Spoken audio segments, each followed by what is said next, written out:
Hey, everybody. My name is Ben, and I'm going to be leading today's production mastermind. If you are on the call and you can safely turn your cameras on so we can see your smiles, please do so. Top of the hour, we are getting started. We have a really exciting production mastermind today, and it's a true mastermind. So, a lot of times we're bringing people on and they're teaching us about their social media strategy or an open house strategy. Today, we are going to be talking to some of the top agents in this group about what is working now for them. At the same time, you might not consider yourself a top agent, but we would love to hear from you throughout the call. If there is something that you are doing that you have found some success with. So, usually, when the market gets a little funky like this, there might be one or two things that you're doing differently where you're seeing success in, and you can bring that to the group. And so I want to encourage everybody on here, whether you're, a $20 million producer or a, $1 million producer, if you have something that you think the other people on the call can benefit from, I would really encourage you to chime in later in the call.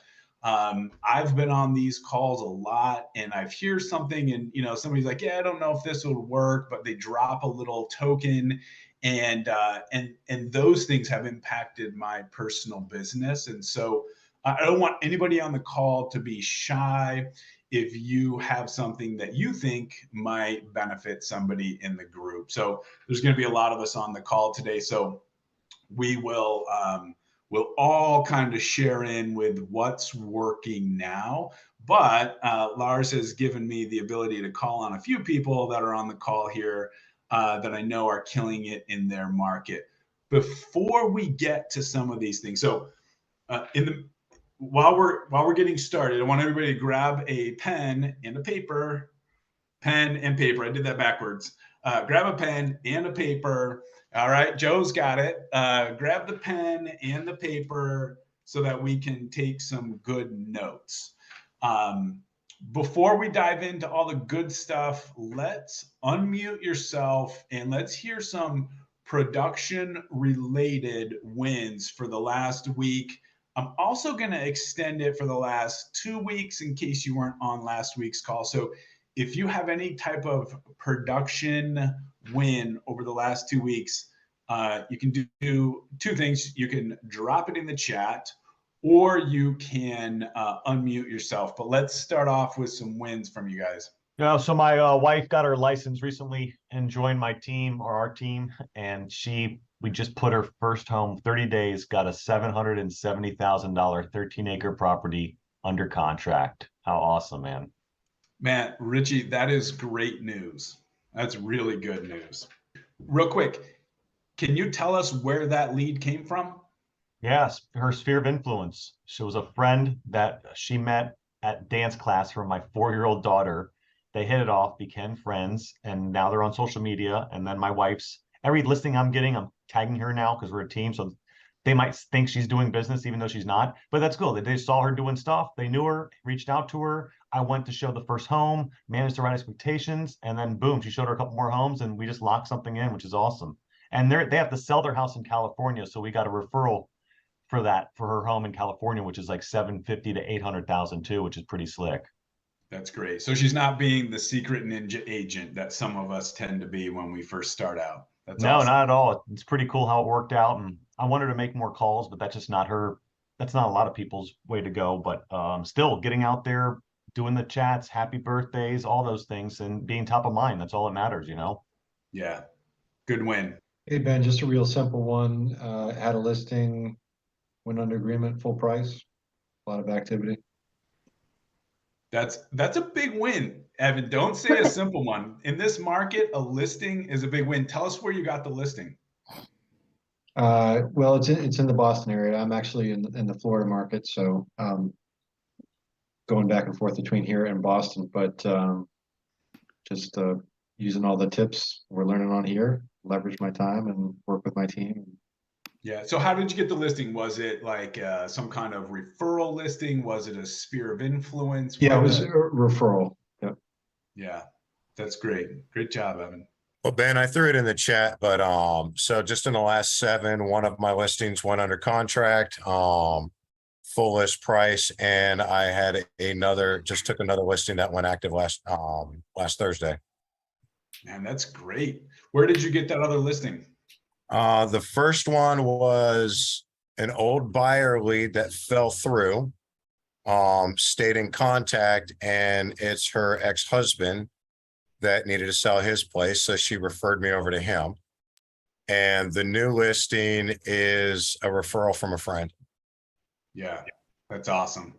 Hey, Caitlin everyone. said 2 listings under contract in the last week. Great. I'm sorry. Go ahead, whoever was chiming in. Sorry, that was me. I'm Shauna. I'm new here. I just closed today on a house that I got from my sphere of influence, and we managed to get almost $70,000 of repairs done and talk them down 25,000 on asking price. So yeah, That's amazing. it's a good one. That is really great. $70,000 in repairs. That's big. Good job, Shauna.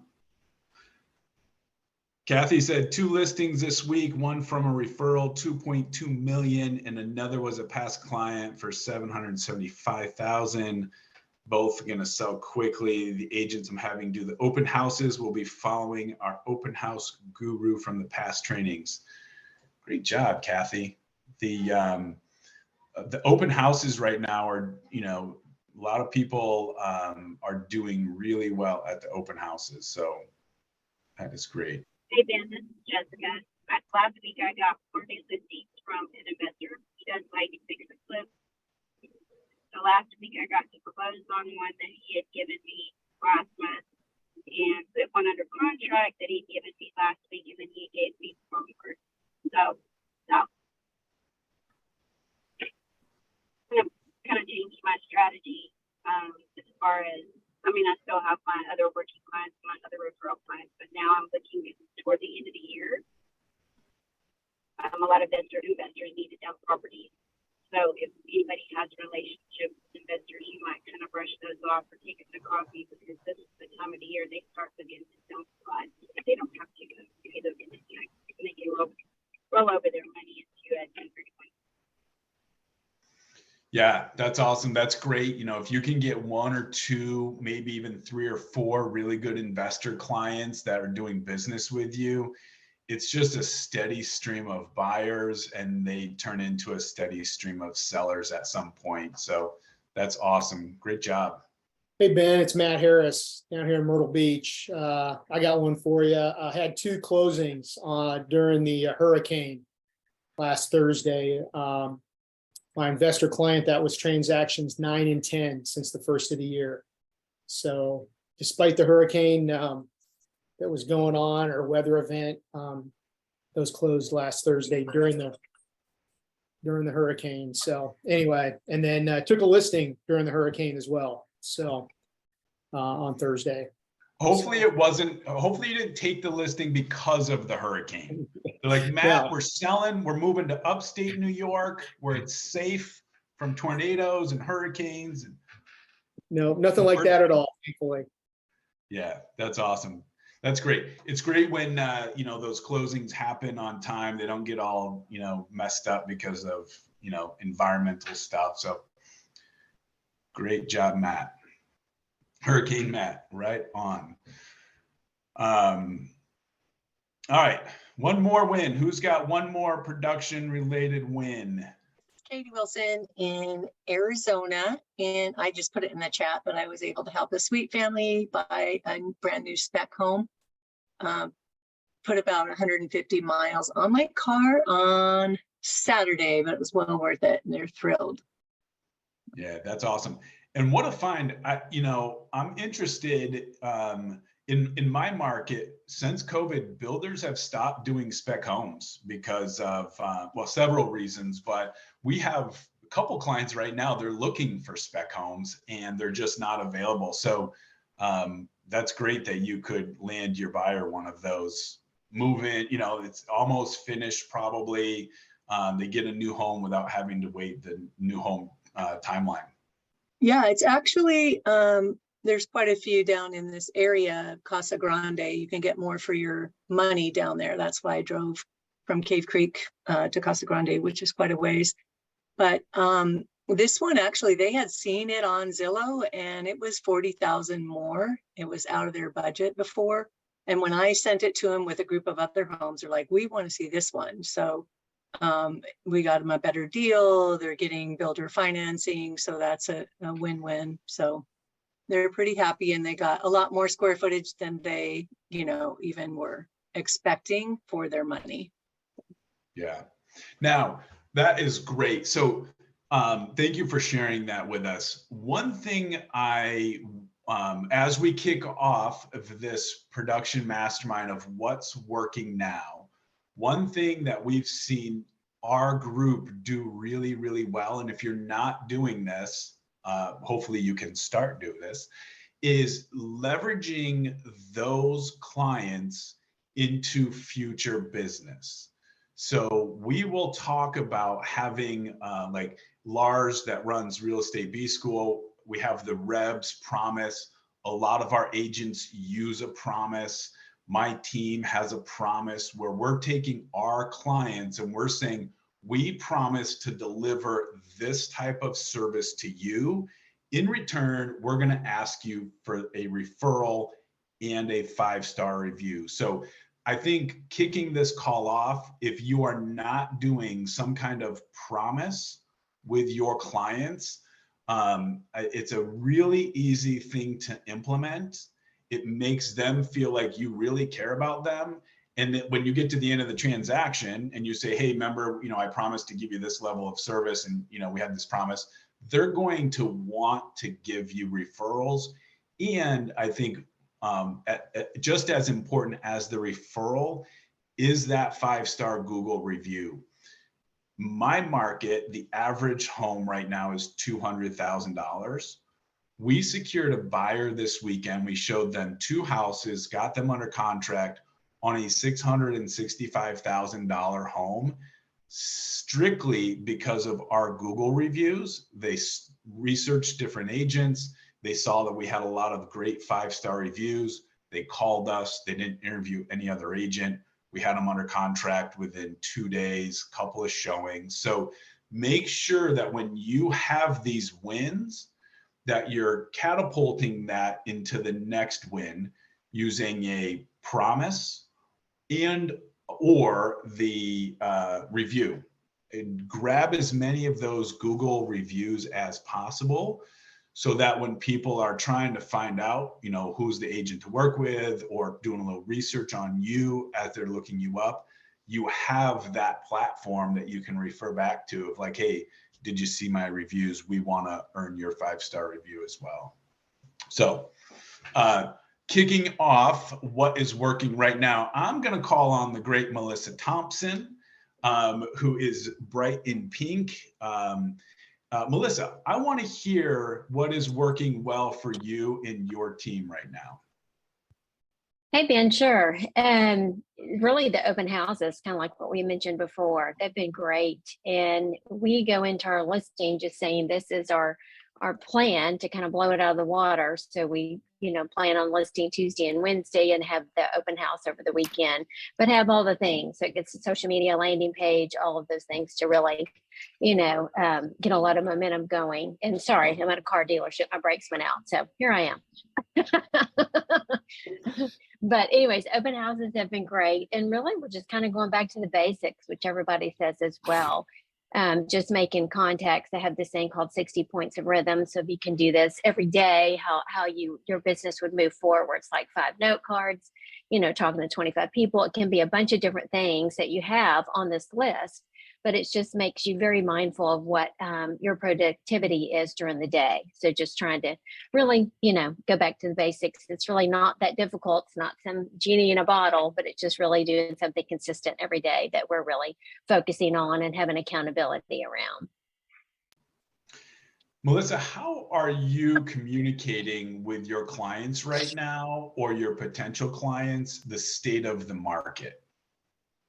Great question. So I've actually started a monthly webinar actually called State of the Market.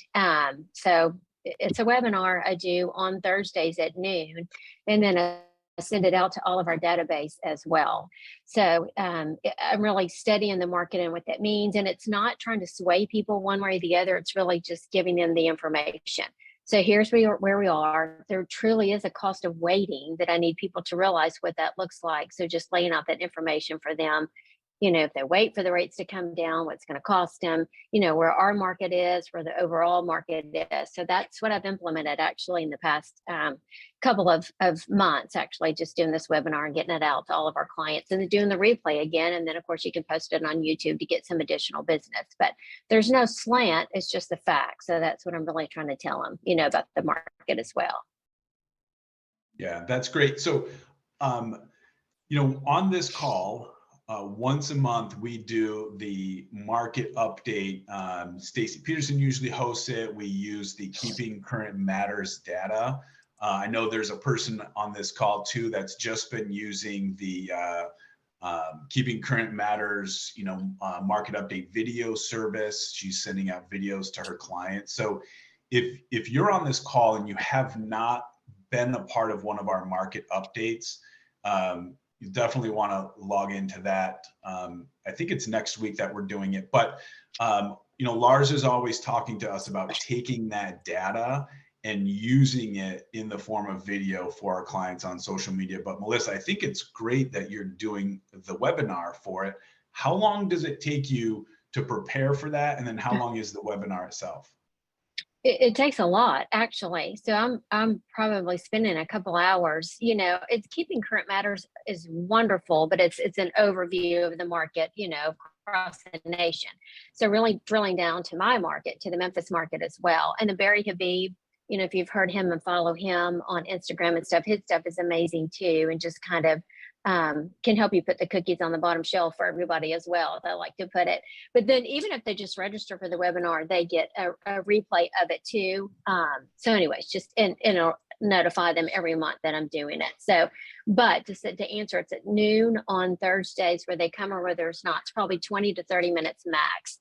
But I have a slideshow presentation, just kind of going through the facts and let them ask questions. I tell them I'll answer their questions. But just so they can see there's no agenda, just providing them information that they're not getting, from the market.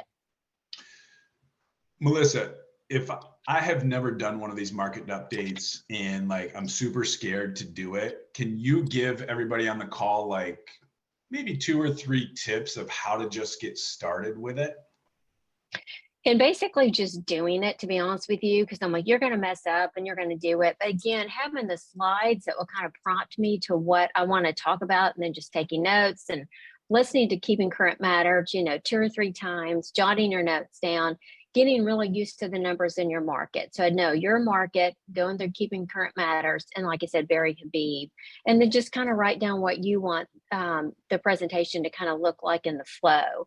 So, and just do it time and time again. It doesn't have to be different. So you just kind of start, here's the highlights, even if it's 15 minutes, it doesn't matter. It's not a time period. It's just kind of getting the message across, and people going, oh my goodness, she's just providing me, real data for my area and the area as a whole. So just kind of studying, and it helps you. And what it's helping me do is pass on this information to my team.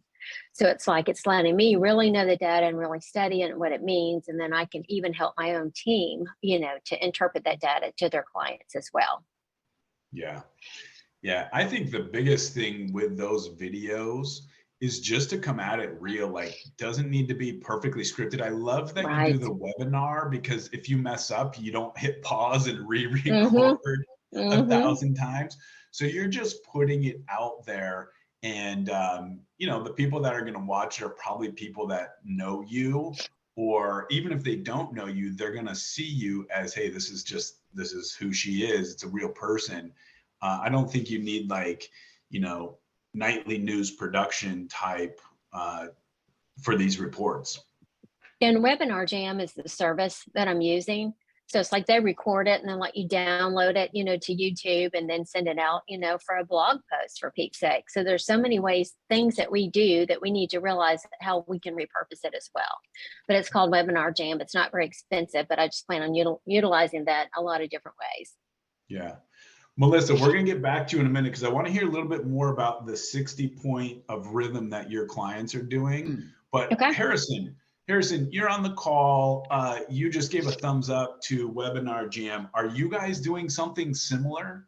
We are absolutely not. It sounds like a great idea. We have gone full old school with our approach to how to go hunt listings, and we're mainly listing focused at the moment. We won't turn down buyers, but a lot of times we will just refer out the buyers. Just because the market is just so tough and brutal with everything. I just heard it. I closed on my best friend's dad's house today. I'm in the closing attorney's office. They're letting me use the Zoom. And it's so funny because I got on the phone with him and he said, hey, if you can get me X number to sell my home, let's do it. I'd love to do it. There feels like, at least with the conversations I'm having, so many people that would love to get the equity out of their home. We just have to work a little bit harder from a real estate side to find them somewhere to go. So we got him into a rental. He was comfortable enough to go into a rental. I mean, we had this conversation early on. He said, hey, I need to make this number. If you can give me this number, which I knew we could because that's the kind of market we're in. You got a full price, all cash offer. Which are up massively in our market, I guess, because of the equity. But he said, if you can give me this number, then let's do it. But you have to find me somewhere else to go. And so we actually worked harder, almost became a renting agent to find him somewhere to go, to pull on the listings. But what we are doing in our area is a lot of outbound phone calls. So we are taking this approach where me and a really good friend of mine, who we were on a real estate team for a long period of time. I've been in real estate now 5 years, and I was on a real estate team for the first 4 of them. And we've just split off of that team. Now, this is a very productive team. They sell several hundred homes a year. I mean, they're juggernauts, like they're legit in the marketplace. And me and this guy who he's been in real estate for a year, we put our numbers together this morning, and he's doing some outbound stuff with me in this market as well. We have as many listings on the books right now between the both of us as that 30 to 40 person team in our area. And we think the big reason why is the juggernauts, the top agents, everybody. I'm curious because I want to know what people here actually think about this, because I have a thesis and I could be completely wrong, but I'd love to hear what people think. Is we're in a market now where you have to go actively hunt your business. It doesn't come easy like it used to, where the rates are so low, people are upsizing, people are downsizing, businesses thrown at you all the time. Now you have to go actually hunt your business and go out there and get it. And it feels like the juggernauts, the top producers, the people that got all of the listings that me and this kid are getting now, they're not doing the energy and effort that you guys talk about, that we talk about on this call, to go out there and say, hey, this is the value that we can provide for you. They're going out and they're sending the postcards and they're doing all the stuff that used to work when the market's easy. That stuff works. Now we're actually picking up the phone, and that's been the only thing we are doing is actually picking up the phone and calling either our database, one, because I think there's a lot of education to be done on the database, because a lot of people want to sell. Again, we just have to figure out the back end for them. And also we're calling on strangers. So we have a kind of it's not a cold call operation, but we're doing the really old school approach of withdrawn and expireds. I listed my biggest home from a withdrawn listing. It withdrew 6 months ago, and I gave them a call and said, hey, what happened? They had their home on the market for a couple of weeks. We have some pretty good scripts. So anyway, sorry, I'm going on a little bit of a tangent, but I'm seeing a lot of the top producers, though, that used to be the juggernauts, and they still are. They still sell a lot of homes, but they don't know how to go hunt and get the business now. They're used to the business coming to them. They're used to retail. And if we take this approach of going out there and getting it, then I think there's a competitive advantage there. At least that's what we're seeing in our market. I'd love to know if people are seeing it at other places too. Yeah, that's great. Old school, pick up the phone. I'm curious. There's 109 people on the call. I'm curious if you're bold enough to put in the chat if you hate phone calls, put in the chat me. If you hate phone calls, put in the chat me.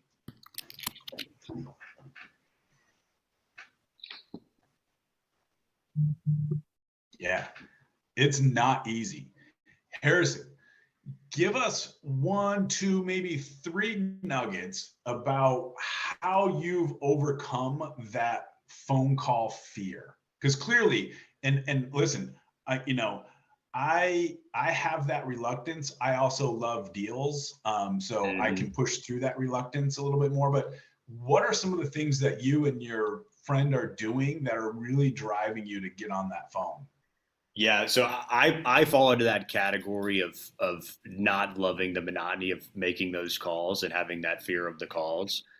And it's we are so underachieving. I'm talking about me at this point, underachieving, because if we were smart and put our foot on the gas, this is the only thing we would be doing, because it's converting. For us, it's about 1 in every 7 or 8 we draw a legitimate contact out of. And so the conversion has been really, really good out of it. So for us, this is our biggest thing that we've done that has changed a lot of stuff for us. So instead of calling that person that withdrew their listing 6 months ago and saying, "Hey, I'm a real estate agent. I could help you. I could do this. I could do that." Instead, this is our approach to the conversation. And this could be wrong or it could be right. It's working for us at this point. "Hey, Mr. Seller, I'm a real estate agent. I have a buyer for your property," because I work with either a real estate investor. If the price is right, I'll have somebody come in and buy it myself. Or we have a database of buyers. There's a chance I legitimately have a buyer. But either way, I have a buyer for your home. Are you interested in selling it? Yay or nay? And so that's been the biggest thing, is we come to it, instead of coming to it from a place of, "Hey, I'm a real estate agent. Let me try to build a rapport with you." It's no. "Hey, I have a buyer for your home. Are you interested in selling it?" Or, because guess what? If they are interested and they think I have a buyer, they're going to want to talk to me, because wait a minute, now I'm going to sell them. I have a buyer for their home, and they try to put it on the market a couple months ago. So now they think, "Hey, wait a minute." And I want to be truthful about it, because I do have a buyer if the price is right. If the price is good, then I can get a buyer in there, no problem. If they want something, if they want fair market, then I'll pivot the conversation and say, "Okay, great. Well, if you want that price, we're going to have to go on the open market to get you that price." And this is kind of the things that I would do in order to get it. But it's funny, because the friend that I'm talking about, he's been in the business 1 year, and he's got, I think, 6 listings just kind of in his name now, completely new to the area. 1 year in, he has no call reluctance. His goal is to make 20 contacts a day. I mean, it's unbelievable. It's unbelievable, because there's some people that legitimately like it. But again, that's why I talk about just massively underachieving at it, because if I was smart, this would be the only thing I would be doing. Foot on the gas, calling these people. "Hey, I have a buyer for your home. Are you interested?" And then obviously you build rapport with them. It's not a sales conversation. You build rapport, but that's the leader, because if they're on the other line and they have interest, they're going to want to talk to me because I have a buyer for them. Yeah.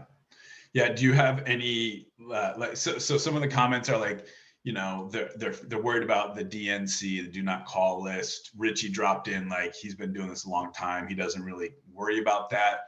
Do you guys pay for service to kind of scrub through some of that, Harrison, or are you just going all in? Yeah, we use Mojo Dialer for the service, and there's a couple other online. I know, like, Vulcan 7 is a really good contact list to kind of scrub the data. But honestly, if you have somebody that doesn't want to talk to you, and if the fear is to call somebody on the do not call list, you'll never call anybody. I mean, you got to, at a certain point, just say, "Hey, I'm trying to do a service for you." It's not a cold call, because they've raised their hand to put their home on the market. So there is some level of interest there, no matter what. So that's kind of how we get around that. And if they don't want to sell it, okay, no problem. And what we'll do on every conversation we'll have, if we talk to them, they get a handwritten note from us right after we talk to them. We send it in the mail. That's been something that's been amazing for us, is that handwritten note, because you build such a good bond when you do that. It kind of catches people off guard a little bit, especially now. So we'll send them that handwritten note with maybe a $5 or $10 coffee gift card. And man, do people love it. And if that's the place you're coming from, like genuinely, hey, I'm trying to help you. If you got a problem, I want to be able to provide a solution. Then it becomes less salesy and less, I think I know that's for me. That's my problem with that, what he just said. Is to avoid that Is sale. not everybody on this call has a buyer. And I'm telling you. Hey, Mark. So I hear you chiming in. I don't know if you meant to that or not, but what Harrison was saying was he keeps an investor in his back pocket that will buy it, multiple, depending on the price. So that is, there's always an investor that will buy the house. So I think going into it with the spirit of, hey, I want to help you sell it, so you're trying to get the foot in the door when you do have somebody that'll buy it, whether that's the price they want or the price they don't want. Is that right, Harrison? Yeah. And we will, I mean, if it's somebody that just, hey, send us an offer, I do have somebody that will submit an offer. Now, whether they like the offer or not, then that's on them. But so we legitimately do have a buyer for them. And it's just an investor list that they want to pull the trigger on something. Buy and hold investors typically. Some of them are creative finance investors. But yeah, we make sure that we legitimately, I'm not calling them say we have a buyer if we don't, obviously. Yeah. Yeah, I'm sorry about that. I'm actually training my team with this call. So we were just having a discussion. So sorry about that. No, you're good, Mark. So Lars had mentioned too that they used RedX in their business. We did one of the production masterminds. I think it was a couple weeks ago. RedX was on talking about their platform, which is really good. But Mojo, Vulcan 7, RedX, I think the point that Harrison is driving home is that the old, like not old school, but the way to do business right now, and there's a lot of ways to slice this up. There's a lot of ways to get leads and things like that. But picking up the phone is one of the best right now. And it, so some people, they might not have a lot of expireds, they might not have a lot of withdrawals, but you can also just pick up the phone with your database. Melissa, will you, jumping back to you quickly, will you kind of run us through that 60 points of rhythm that you were doing with your team and kind of what that looks like? So if somebody doesn't have like a process or a system with their database, can you share what you and your team do? Sure. So if you just think about your day, a lot of us think, well, we've been, super busy today, but then when you drill down to it, you really haven't been. So you have an option of 25 phone calls, 25 emails, 5 written notes.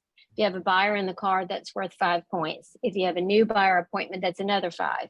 Lunch with a sphere or client, that's 10. If you have an offer written, it's 10. Contract signed and completed, it's 10. And a closing, it's 10.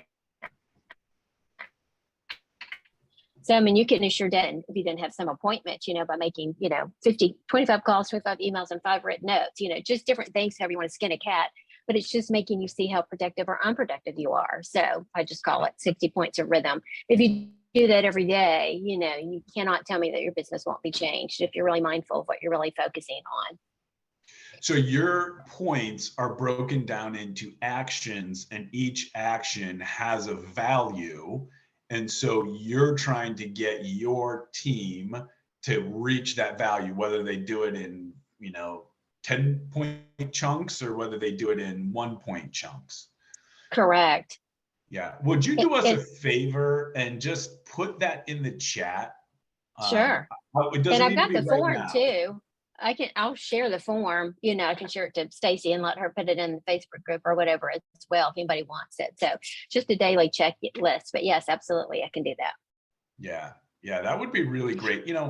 All of us learn and connect and progress in different ways. And so we have 103 people on this call. Some people are going to resonate with Harrison and be like, I'm just going all in bulldog madman phone and just go after it. And other people might resonate with other strategies And it might be like, hey, I just need to achieve these 60 points. How am I going to do it? And the beauty is we're all different. We all have our strengths. We all have our weaknesses. But if you can stick around this group long enough and find what you're really good at, and you just go really deep on that and not try and go too wide, you will find success. I heard Alex Hormozy recently, going through his new book, $100 Million Offers, and a term that he uses is getting niche slapped. And so I think that's something that on here, all of us can sit back and say, do I need to get niche slapped? Am I trying to do, the great thing about Lars and Stacy and the production masterminds is like they have this really great plan offering all kinds of different ways to succeed. And so we get on these calls and we're like, oh yeah, we've got to do this. Oh yeah, we've got to do that.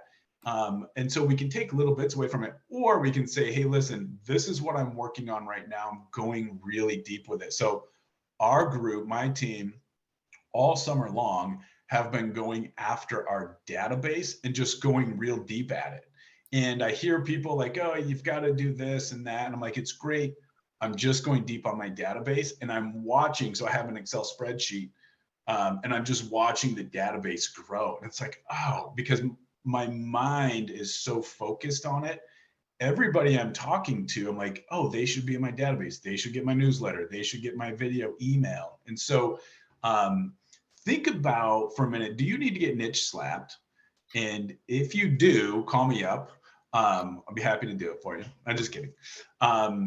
So yeah, Melissa, share that 60-point rhythm with Stacy, and Stacy, hopefully you can get it in the group and everybody can go into the Facebook group and pull that out, and then just kind of play the game with yourself. Maybe find somebody else in your office and hold each other accountable with it, because I think that's great. Harrison, are you guys, when you get these listings, are you doing these open houses? Are you going all in on open houses, or are you just getting the listing and moving on to the next one? We'll try to do it. Depends on the seller. Some of our sellers don't want to do it. Obviously, that's common here. So we'll offer 2 open houses a month is generally how we do it. And there's local agents in our market that will conduct the open house for us a lot of times. So yeah, we definitely need to update the open house stuff, especially with a lot of the things in this call and conversation. Our market is probably similar to a lot of people on this call. Things generally go pretty quickly within 30 days. If it's not under contract, there's a little bit of an issue there. We priced it too high or whatever. So we definitely try to get at least an open house in if we can, if the seller wants, but we gotta be much better at that because a lot of people are looking on the weekends and they want to come into that open house. We've heard of a lot of good stories about that recently. Yeah, that's awesome. All right, so we've got about 20 minutes left. We're going to leave that time for questions, either for Melissa or Harrison, or if you have any other questions. I know there's a lot of top agents on this call. We just talked to Melissa and Harrison specifically because, we haven't had them on a call recently, and we know that they're doing really great things in their market. So I want to take the remaining time. If you have anything that you're doing really well, you might think it's something really small, but it could impact somebody else who's on this call. Or if you have any questions for Melissa or Harrison or for the group in general, go ahead and put them in the chat or feel free to unmute, and we'll spend the next 20 minutes just kicking some ideas around if anybody has any questions. Okay, she's off. Lars, what group are you? Lars, are you able to chime in? Yep. Yeah, it'll be, if you're a B School member, it'll be in the training in B School. We'll just attach it as an attachment. And if you're Game Changers, it'll be in the Game Changers Facebook group. Okay, perfect. Yeah, Stacy saw Ben was leading the call today and she's like, yeah, I'm out of here. All right. Any questions for Melissa, Harrison, or anything that you are doing that you think would be great for other people to hear? Okay, I want to say this really quick, Ben, just on our side. We take the at least I do. We adopt the 2-10-40 approach to this outbound connections. So we're trying to hit when we're talking about these withdrawals and expireds. We just try to do 10 per week. And if we make the calls appropriately, then that generally will lead to anywhere between 3 to 5-ish appointments. One appointment a week is kind of the idea. So it's nothing that's too major. We still sell a lot to the database individually, but this is just a way to go out and get some new business. So it's 10 a week, which is just, it's so embarrassing to say out loud, but that's really what at least I am doing on the outbound stuff. So what does that mean, Harrison? 2-10-40, you're having 10 phone calls per week? We'll try to hit 10. We try to talk to 10 people. So we either do it 2 a day, which could be more calls than 2, obviously. But 10, really, I like to judge it 10 a week. We try to have 10 conversations a week. And it's so funny because I've been in the business for a couple years. A couple years ago, I would have laughed at somebody on the call saying this. I mean, because it's just so antiquated. But I think Lars put it in the chat, which is, I think it just tricks my mind into having more conversations. And it's just as simplistic as that.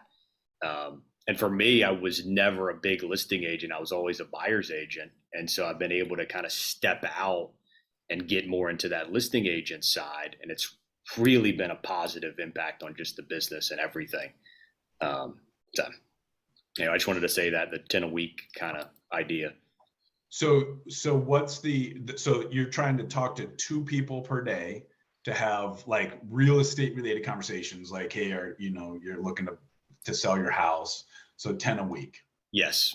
40, yes. 40, the 40 is how many per month? Yes. Sorry. It's like the agent attraction revenue share model, but putting it into this one. Yeah. And so out of those 10 people that you're talking to, you're hoping to get how many appointments, Harrison? One. And if you can get in the door and have that appointment, you're pretty secure that you're going to get the listing. We'll get the listing on that. Yeah. So in your model, you could easily do 50 listings per year. That's the idea. And this other person in our market, I mean, he does 20 a day. He just has a little bit of a different conversation, and he'll canvas the neighborhoods, and he does a lot more. It's just way more impressive how he does it. 20 a day. And he told me this morning, because I called him this morning, and he's like, yeah, I got probably, and he's not a BSer. He's telling me the truth. He said, I have 10 or 15 legitimate sellers in my contacts right now that will sell eventually in the next 12 months or whatever the case is. Well, no wonder he's calling 20 of these suckers a day. He's talking to 20 a day. I mean, that's his idea. He's calling way more than that. Yeah.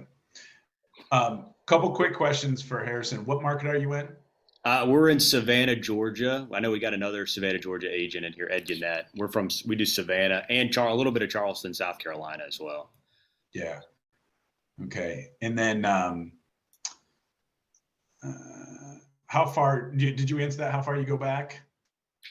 We typically pull a 6-month list. We probably could do longer than that. Typically the ones that are a little bit further out are a little bit more advantageous. So we pulled a 6-month list. Now, when we pull the list, we'll just pull it straight from the MLS.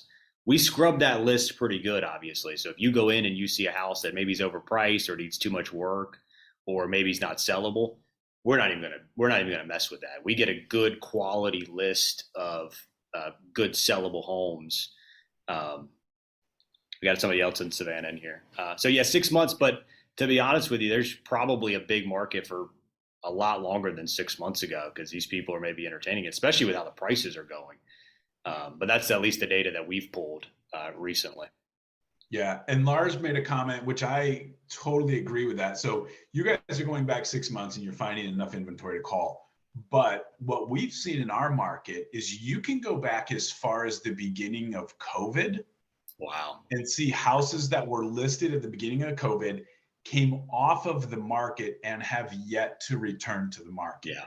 Now, not every single one is deciding they want to sell now, but every single one wanted to sell a few years ago. And so if you don't know who to call, you're like, gosh, there's not that many in my market, even going back 6 months. Go back 2 or 3 years, find out if they have sold, give them the number from what your house was worth back in 2020. This is what it's worth now. And I'm sure their jaw is going to drop, and they've probably kept up with it a little bit. But COVID affected a lot of people, and it's people are kind of coming out of that a little bit. And I'm sick of, I don't even want to be talking about it. But the truth is, you can go back 2 or 3 years, like Lars said, and there's a lot of people that have not sold back then that might be considering it now. So if you don't know who to call, and you're go back 2 or 3 years, and there's still probably a lot of opportunity there. I want to add one thing too, Ben, that we've done as well. Just based on a listing appointment that I went on, they bought in 2020. Of course, multiple offers, well, guess who's upset about their purchase? They are, because it didn't have inspections. They spent $120,000, doing things that they wanted. It wasn't like it was a fixer upper, but anyway, she's just upset. So we're going back to people that bought during that time, just asking them if they're happy with their purchase. Because guess what? They're not. I hated that time that you didn't have, that was just the market. You had 50 people lined up to see the house. It's just the frenzy.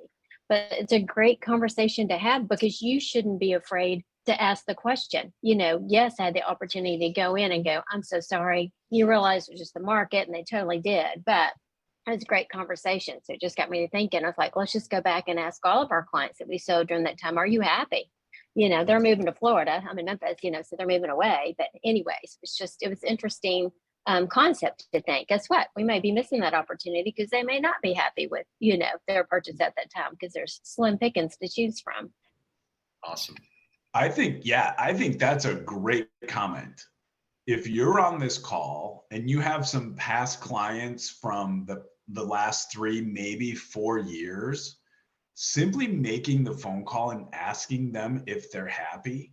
Hopefully it has nothing related with you, the agent, but what a great call, and which leads into making sure that you're going really deep on your past clients. And, in Real Estate B School, one of the first things we will coach our clients on is setting up a client for life program, where you have a system that is constantly nurturing and caring for those past clients, so that they will return to you without a doubt. And so, I know Melissa has that dialed in really well, but even with that system, that phone call is still such a personal touch.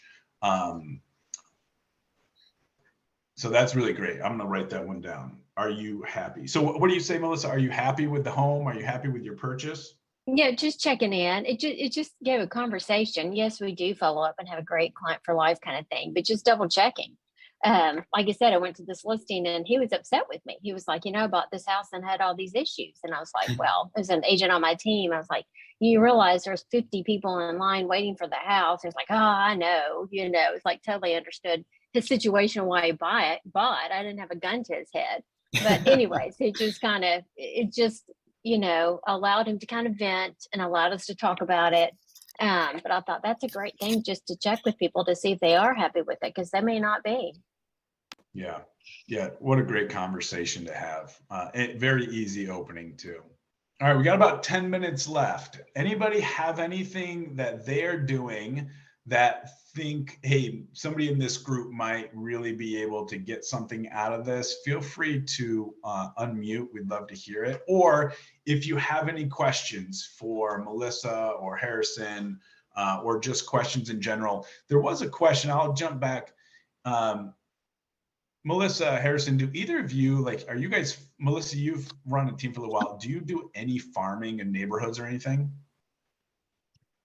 We've gotten away from it. We've just doubled down on our current sphere and database. It's such a long game, which is fine, but you need, 2 to 3 years to kind of see results in that. So we've just really doubled down on our people that already know, like, and trust us.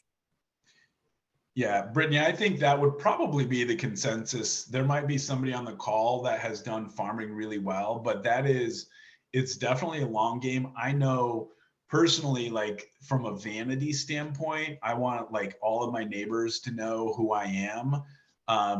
But I don't do it because I think that it is a long game. You have to financially be prepared for that. I think what Harrison and Melissa are talking about, just going deep on the phone calls. Sometimes we use farming as a way of, like thinking that we're doing great marketing and we're making all of these contacts when, just picking up the phone is probably a little better thing. But is there anybody on the call like crushing it with farming? Yeah, Brittany, I don't know. I don't know if anybody is, but make sure that if you're thinking about it, it's not because you don't want to do the activity of picking up the phone and reaching out to your database and going deep on things like that. And by the way, just on a side note, a lot of agents don't have a financial formula to work with. And so, when you think about, you're going to be going into planning for 2024, you think about your GCI, you want to budget 10% of that GCI to marketing and advertising. So some agents will dump a lot of money into marketing and advertising thinking, hey, I'll make a profit someday. But we know that profit is not an event. And so, if you're thinking about Brittany, if you're thinking about Mark, doing some kind of farming, make sure that it lands within that 10% budget. Any other questions for the group, or anything that people are doing that you think you're doing something well? Maybe it's unique that we should hear about. I'd be happy to share one thing I'm doing alongside my expired prospecting. Yeah, Brian. Yeah. So, do I have the capability to share a screen or not right now? I don't think you do right now. Can you run us? Yeah. So, basically what I'm sending out is what I'm calling like an instant trust packet to those new expireds and old expireds that I am then calling and prospecting. Just to add a little bit of extra, juice to what I'm talking about. So I send them a packet when the property either first goes off the market, or, if it comes into my database and they expired a year ago. Basically, when it comes into my database, it's a couple documents, basically a 10-page packet that I have bound with like a three punch with some string, cover letter, basically my process and like how I, find the value of the house, testimonials, what my differentiating factor is. And then I have a little bit shorter packet that I put on top of it, 3 pages, showing the importance of professional photography, some examples of drone shots, and specifically expired listings that had like cell phone photos from the agent previously. And I have a side-by-side comparison of my listing of that house, what it sold for, and then what that other agent was doing. And have examples of their cell phone photography, or, pets or the owner in the pictures. I have a couple of examples of those in a 3-page document saying photos and like the first impression is one of the most important things on your listing. And then right on the top of that, so I have the 2 packets, and a small packet, larger packet that says like my home sale plan. And then the top page is a checklist where it says a good agent, a great agent, and what our team is doing. And it's basically a 42-point checklist of like, do we do professional photography? Good agent, no. Great agent, yes. Our team, yes. And basically going down all these different value points of what we are doing for our listings. I send that out to them the first day. And then the second time, I'm about a week later, 2 weeks later, I'm sending them a physical book that basically has the materials of those packets that I'm sending. I write them a handwritten letter, stick it in the cover of the book, and say, hey, I saw you were trying to sell your home. This is a plan to sell your home on your own. Like, if you want to implement and sell your home for sale by owner, here is exactly how you do it. But it's going to take a lot of time and a lot of effort. So if you'd like to actually save that time and hire a professional that's doing it on a regular basis, give me a call. I'm happy to have a conversation and let you know what we do. And then I'm scattering postcards in there and, other letters periodically, but that's kind of how I start off the process. And then I'm calling them, having cold call conversations with them. And usually it's a little bit more of a warm conversation of, oh yeah, I got your packet in the mail. Like, we're not interested in selling today, but follow up with me in 3 months. Or, it's less of the stop effing calling me and more of the, hey, we're not ready today, but we really liked what you sent over. So call us in a few months when we're going to be more seriously thinking about it. Yeah. Brian, that's great. Richie asked if you would be willing to share that package. I don't know if that's something, if you have access to email that to us, we can send that to Richie. Okay. But what I want to highlight about what Brian's doing is he has a system for these for sale by owners. He has a system with it so that he's not just doing one thing. He has a system and a plan with it. And if you implement the system and you just work that system and you're not just shotgunning it saying, hey, I called some FSBOs and it didn't work, I'm never doing that again. Build out that system like Brian's doing. And then, like he said, it's kind of a warm touch. Like, he sends something in the mail. I know some people in our group have expired systems where they're sending wedding invitation type envelopes with really nice, handwriting and letterhead and things like that. So I think, Brian, that's great. If people are working on the for sale by owners and expired listings and they don't have a system with some follow-up in the mail, you should work on getting that going. There was a question about where are you getting the phone numbers? So I think we've answered it. There's services like RedX, Vulcan 7, or Mojo that you can subscribe to that they will import that data into your phone list for you. And then you can use their dialer or your own dialer. All right, we got 2 minutes. This has been a great call, so I'm going to eat up the last 2 minutes. If anybody has anything, we can share it real quick. And Lars dropped in the chat. Thank you, Melissa and Harrison. It was really good. I got a page full of notes that I niche slap myself once a week. But some of these little things I can still implement into what I'm currently working on. So thank you both for being here. Brian, thanks for sharing. Everybody that has chimed in the chat and on the call, we appreciate it. This is just a group that really wants to help everybody. And for me, it's great to be a part of the group. So until next Tuesday, same time, same place, you guys be well. We'll see you next week. Thank you. Ben, thank you, brother. Appreciate it.